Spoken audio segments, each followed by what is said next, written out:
മിശിഹായിൽ പ്രിയമുള്ള സഹോദരി സഹോദരന്മാരെ, പ്രിയമക്കളെ, നീ ധർമ്മദാനം ചെയ്യുമ്പോൾ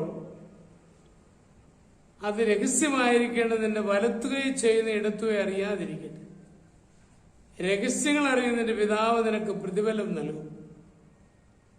മത്തായി അറിയിച്ച നമ്മുടെ കർത്താവ് യേശുമിശിഹായുടെ പരിശുദ്ധ സുവിശേഷം 6-ാം അധ്യായം 3-ാമത്തെ വാക്യമാണ് നാം ഇപ്പോൾ കേട്ടത്.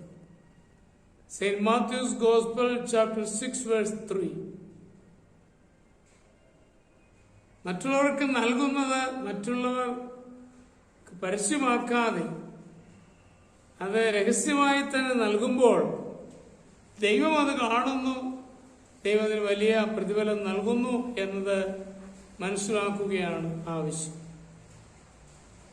ഈ അവസരത്തിൽ പ്രത്യേകമായിട്ടും എടുത്തു പറയുക, വളരെ ചെറുപ്പത്തിൽ ഒരു പെൺകുട്ടി പുളിങ്കുരു വറുത്തുകൊണ്ട് സ്കൂളിൽ വരും. അത് എല്ലാവർക്കും പങ്കുവയ്ക്കുമായിരുന്നു. സാറിന് കൊടുക്കില്ല, സാറ് വഴക്ക് പറയും എന്നുള്ള നിലയിലാണ്. എന്നാൽ അവസാനം സാറ് കണ്ടുപിടിച്ചു. സാറ് ചോദിച്ചെന്താണിത്? ഇത് പുളിങ്കുരു വറുത്താണ് സാറേ. സാറ് വഴക്ക് പറയുമെന്ന് പേടിച്ചിട്ട് ഞാൻ രഹസ്യമായിട്ടാണ് ഇത് കൂട്ടുകാർക്ക് കൊടുത്തത്. അവർക്കിത് വലിയ ഇഷ്ടമാണ്. സാറും അതൊക്കെ അതിൽ 2-3 എടുത്ത് ഒന്ന് കഴിച്ചു നോക്കും. സാറിന് വളരെയേറെ ഇഷ്ടമായി. സാറ് പറഞ്ഞു, ഈ പെൺകുട്ടി പറഞ്ഞു, ഇനി മേലാൽ ഞാൻ ചെയ്യില്ല സാറേ, എന്നോട് ക്ഷമിക്കണം.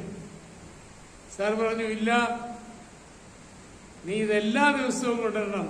ഒരു വ്യക്തത മാത്രമേ ഉള്ളൂ, എനിക്കൂടെ അല്പം തരണം.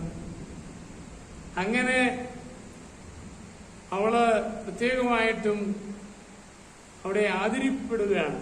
സാർ പറഞ്ഞു, ഇന്ന് ചോക്ലേറ്റിന്റെ കാലഘട്ടമാണെങ്കിലും ഈ നാച്ചുറൽ ആയിട്ടുള്ള ഈ ടേസ്റ്റ് ഇത് നമുക്ക് ഒത്തിരി നല്ലതാണ്, അത് നമ്മുടെ ആരോഗ്യത്തിന് നല്ലതാണ് എന്നെല്ലാം സാർ അതേപ്പറ്റി വിശദീകരിക്കുകയാണ്. ആരും അറിയാതിരിക്കാൻ വേണ്ടിയൊക്കെ പരിശ്രമിച്ചെങ്കിലും അത് ദൈവം കണ്ടു, ദൈവം അതിന് പ്രതിഫലം നൽകുകയാണ്, അത് അപ്രീഷിയേറ്റ് ചെയ്യുകയാണ് ചെയ്തത്.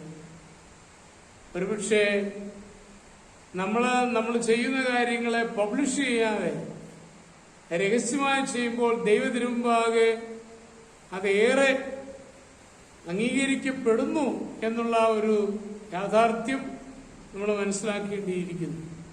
അതുകൊണ്ട് നമ്മൾ ചെയ്യുന്ന കാര്യങ്ങൾ പബ്ലിഷ് ചെയ്യുന്നതിലല്ല, അതിനെ മറ്റുള്ളവർക്ക് നന്മയുളവാകുവാൻ, അവരോടുള്ള സ്നേഹത്തെ പ്രതി ചെയ്യുവാൻ നമുക്ക് ഇന്നത്തെ ഈ വചനം പ്രചോദനം നൽകട്ടെ എന്ന് ഓർമ്മിപ്പിക്കുന്നു. നമ്മുടെ കർത്താവ് യേശുമിശിഹായുടെ കൃപയും പിതാവായ ദൈവത്തിന്റെ സ്നേഹവും പരിശുദ്ധാത്മാവിന്റെ സഹവാസവും നിങ്ങളോടുകൂടി ഉണ്ടായിരിക്കും, എപ്പോഴും എപ്പോഴും എന്നേക്കും. ആമേൻ.